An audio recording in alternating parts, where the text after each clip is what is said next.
Hello everyone. So we were talking about modeling and simulation and the cost associated with it. We ended with this slide in the last class where we talked about how the time taken to perform a DNS of homogeneous turbulence, how it increased with increase in R lambda, the Taylor scale Reynolds number. So essentially it was a function of R lambda to the cube or REL, R lambda to the sixth, or R lambda to the cube. And as you can see here, there's a plot shown with TG in number of days shown on the y-axis and R lambda on the x-axis. The circles there, the symbols there represent actual data from computations, and the line represents the fit on using those points.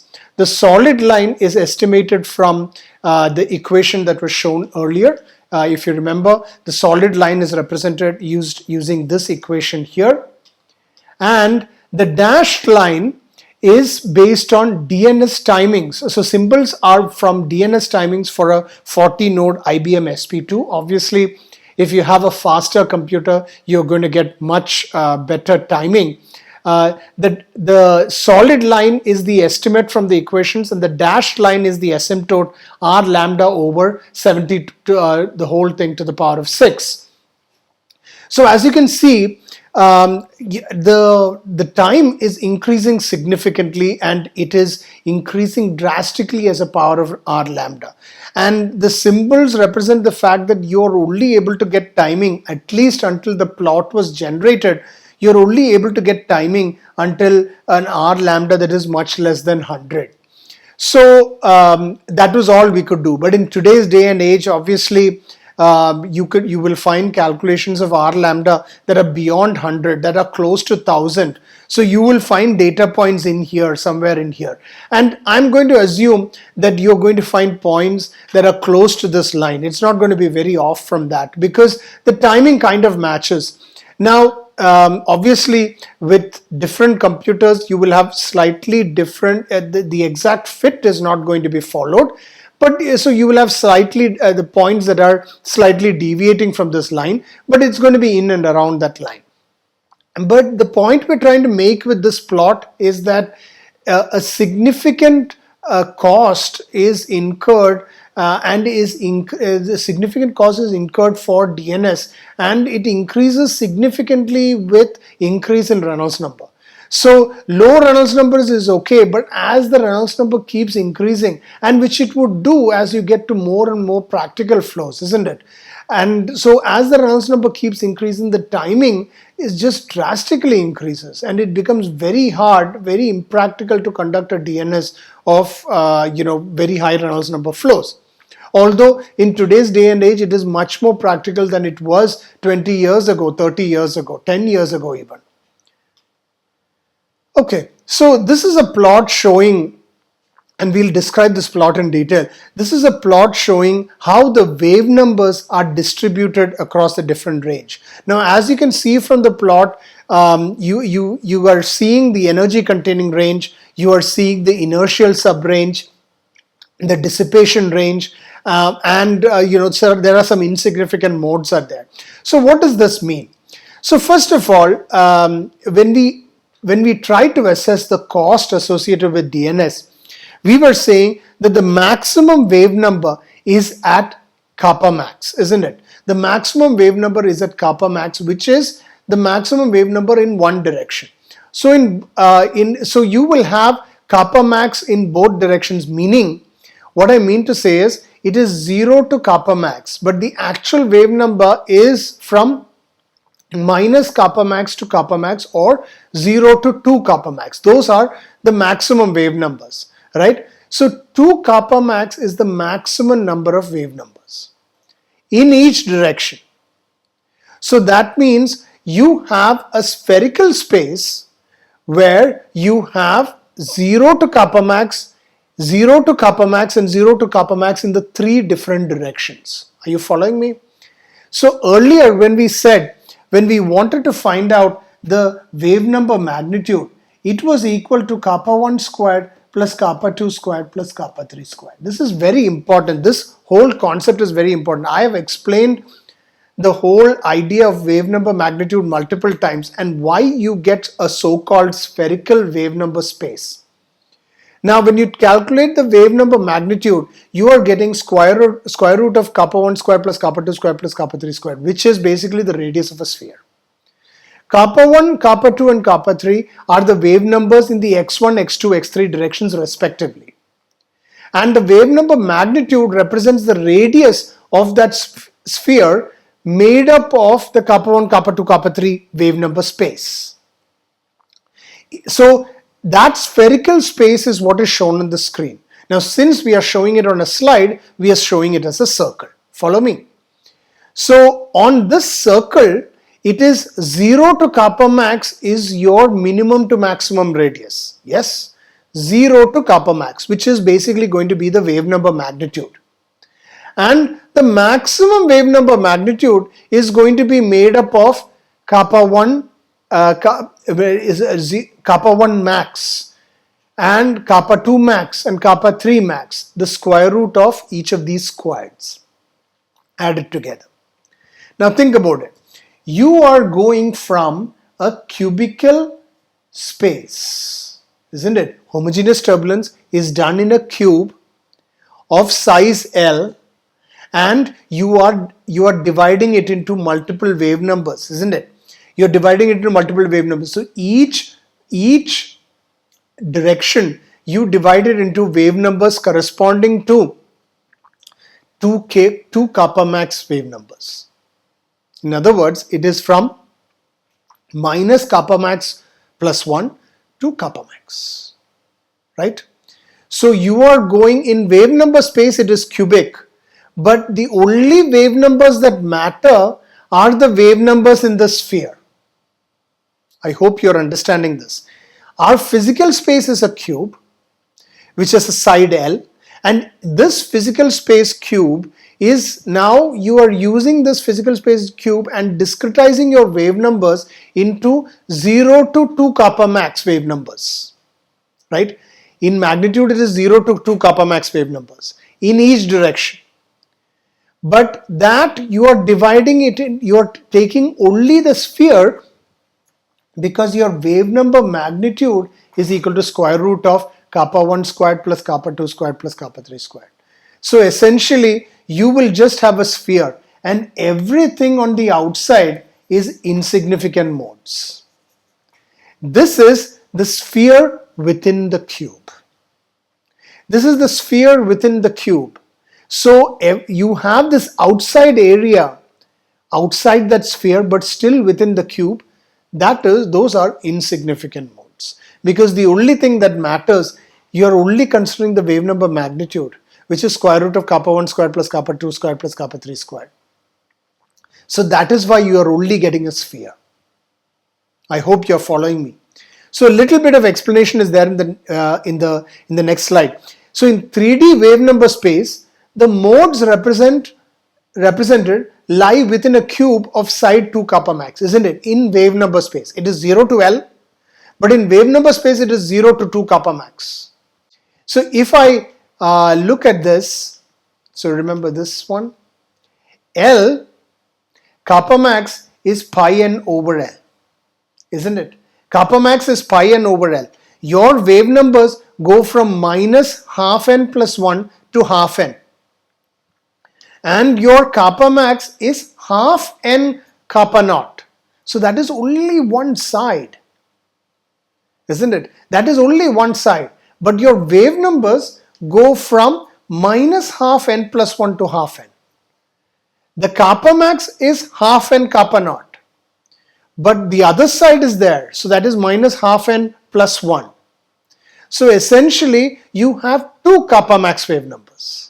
You have two kappa max wave numbers. That is what we are trying to say. So the cube is made up of two kappa max wave numbers. That's what we are saying. And in a well-resolved simulation, only modes within a sphere of radius kappa max are dynamically significant. Why? Because only that radius matters. The radius is square root of kappa 1 squared plus kappa 2 squared plus kappa 3 squared. And that is what this radius is, right? This is kappa max, the radius of the sphere, which is equal to, with that radius of the sphere is equal to square root of kappa 1 squared plus kappa 2 squared plus kappa 3 squared. So now, with that as the background, now let's look at the different ranges. If you think about the dissipation range, the dissipation range is starting all the way from the last wave number, right, to something like kappa di. Everything in between is the inertial subrange, all the way until this small circle that you see here. And I'm going to erase it so that I can draw on it again. But it is that small circle that you see there, that is your energy containing range. Anything in between is the inertial subrange, ISR. This is the dissipation range. And that small dot that you see here is the energy containing range, ER. You understand what I mean? So that small circle you see there is the energy containing range, where most of the energy is produced, where production happens.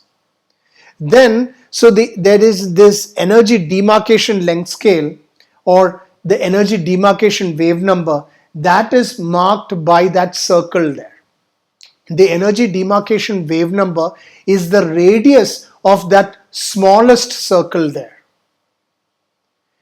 The dissipation range demarcation wave number is the radius of this second smallest circle, or the second biggest circle.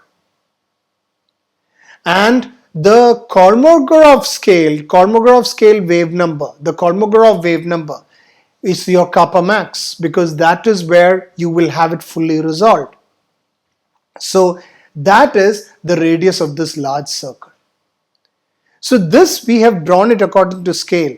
So your energy containing range is kappa less than, energy containing range is kappa less than kappa EI, isn't it? And your inertial subrange is kappa less than kappa di, but greater than kappa EI, isn't it? Greater than kappa EI.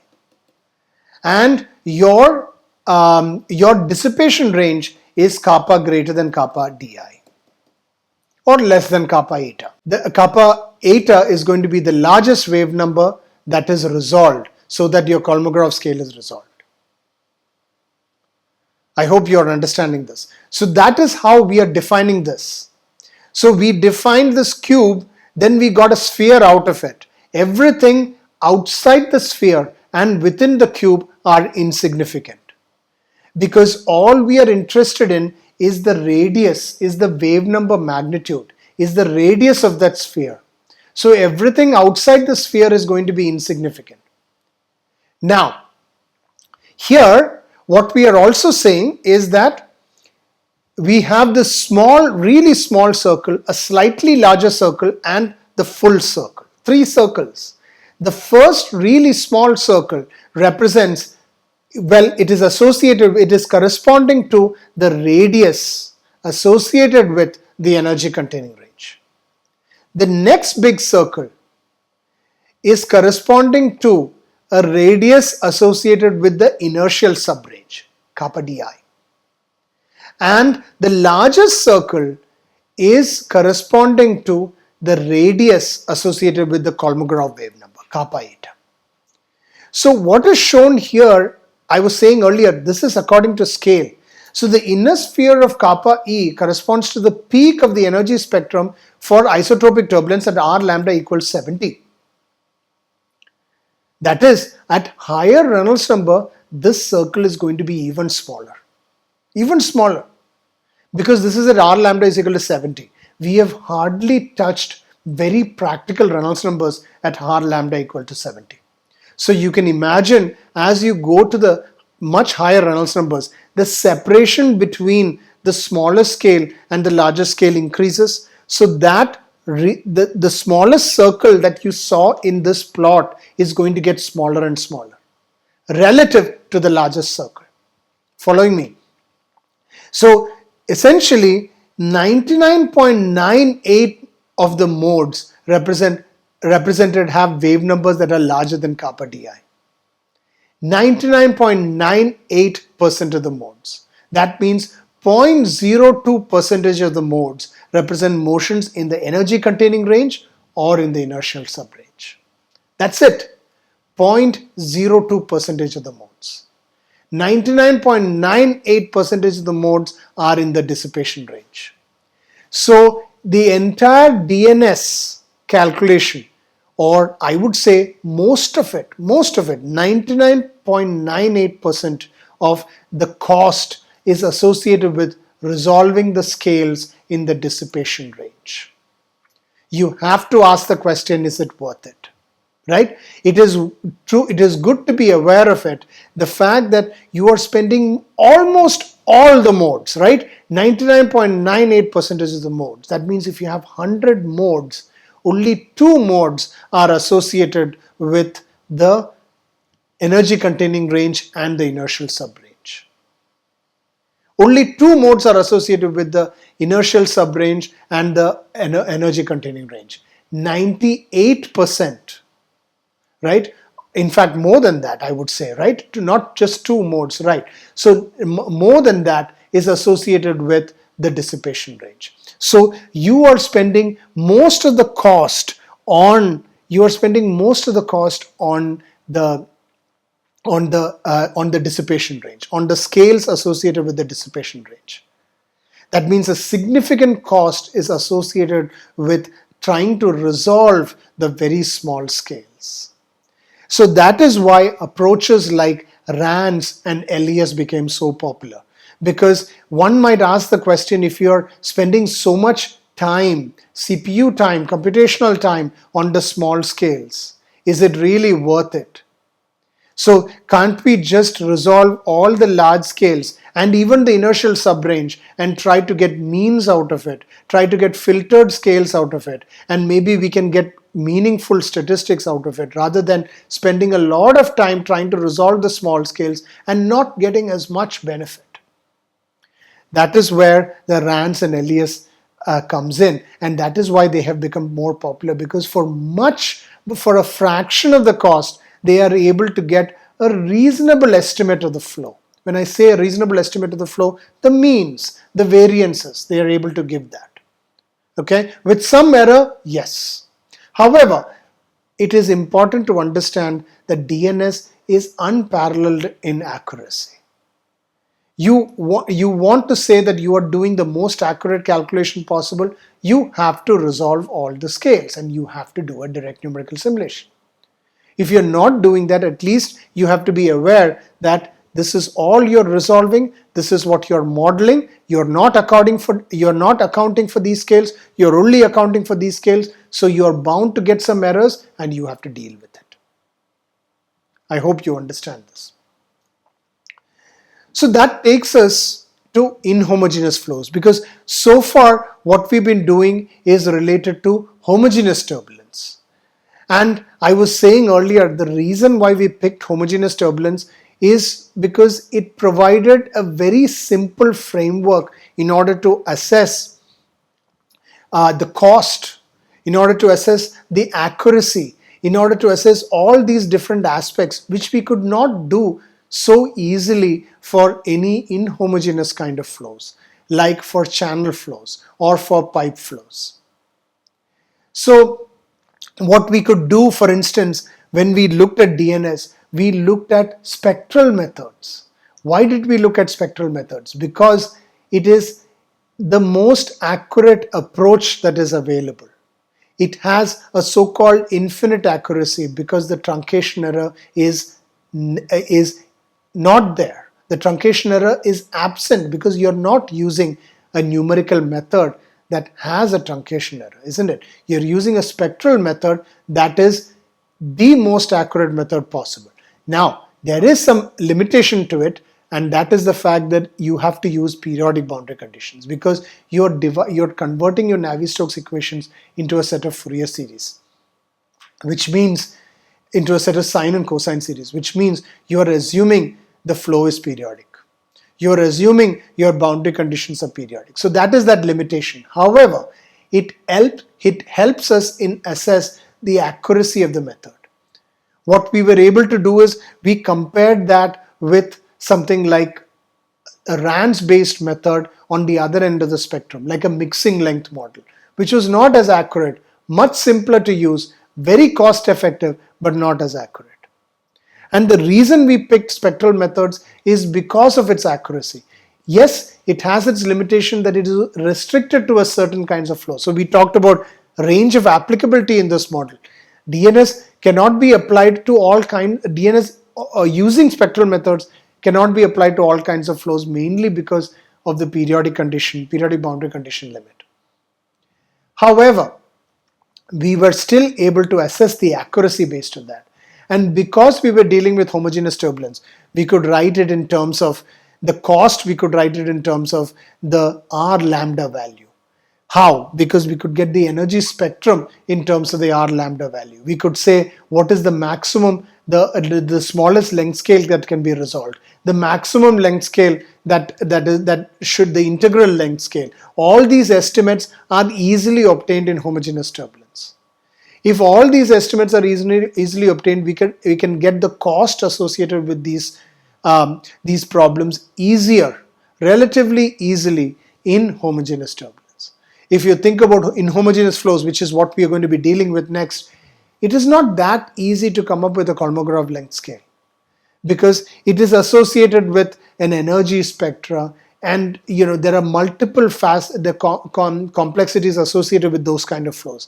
There are, because it is let's say you have a wall bounded flow, you have a boundary layer associated with near the wall. The scale there is going to be very different. Away from the wall, the scale is going to be very different. So the Kolmogorov length scale, estimating the Kolmogorov length scale is possible, but it's not that straightforward. Whereas in homogeneous turbulence, coming up with the Kolmogorov length scale is actually straightforward. You can get a very good estimate of the Kolmogorov length scale. And once you get a good estimate of the Kolmogorov length scale, the maximum wave number that has to be resolved is also obtained. Knowing the integral length scale, you will know the total number of wave numbers that are required to resolve all the way to the Kolmogorov length scale. And this is key in assessing the cost. So we were able to do that because it was such a simple flow problem. The homogeneous turbulence is such a simple flow problem, and by using the spectral methods, the fact that it was very accurate, meaning we did not have to take into account any other aspects of, say, truncation error, because we are resolving the entire flow. We are resolving all the way down to the Kolmogorov length scale. That means if we are resolving all the way down to the Kolmogorov length scale, it is the most accurate. So the wave numbers are what they are supposed to be. So that gives us a very good estimate of the cost. So using that, we were able to come up with this plot, isn't it? What is the time required in days to run a DNS of homogeneous turbulence on a machine like IBM SP2, which is now obsolete, by the way. This is a machine that was developed more than 20 years ago, which is now obsolete. So the machines right now would give you much faster speed up, much higher speed up using this estimate. So we were able to come up with, okay, what is the total number of days of computation time versus Reynolds number. And this is plotted with R lambda because we are considering the homogeneous turbulence problem. Right? R lambda does not come into play in jet flows or pipe flows. It comes into play only in homogeneous turbulence. So we were able to come up with that. And the asymptote was R lambda over 70 to the power of 6. So it is to the 6th power, and with the integral scale Reynolds number, it is to the 3rd power. So that estimate kind of holds. So in order to get an estimate, you can just take the total number of time in days on a gigaflop machine. So that would be the IBM SP2, that would be REL cube. Now, the total time in days would be, if it is, say, if you're getting something like 10 to the 8, for instance, and if you have a machine that is 8 orders of magnitude faster than this machine, the gigaflop machine, 8 orders of magnitude faster, which is what today's machines are, then your 10 to the 8 days would go down to 1 day. That's sort of an estimate of it. That's sort of an estimate. So that is how this kind of plot helps. That is how these kinds of estimates help. And that is what we were able to do. All that being said, we realized in today's class that most of the time, most of that 10 to the 8 days on a gigaflop machine is spent on resolving the dissipation length scale. The scales in the dissipation range. So because this small circle that you see here, that is the amount of wave numbers in the energy containing range. This slightly bigger circle that you see here, that is the amount of wave numbers in the inertial subrange. So what we are saying is most of our effort goes into resolving the scales in the dissipation range. That is the disadvantage of DNS. It's true, it is, however, we need to be aware of it, so that is how we develop new models. So the way RANS and LES approaches came about is to avoid this kind of skewness where you are spending most of your effort in resolving scales that only account for very little of the energy, but a lot of the wave numbers is associated with it. Hope this is clear. So next class what we'll do is we'll move on to inhomogeneous flows and look at different aspects associated with it. Thank you.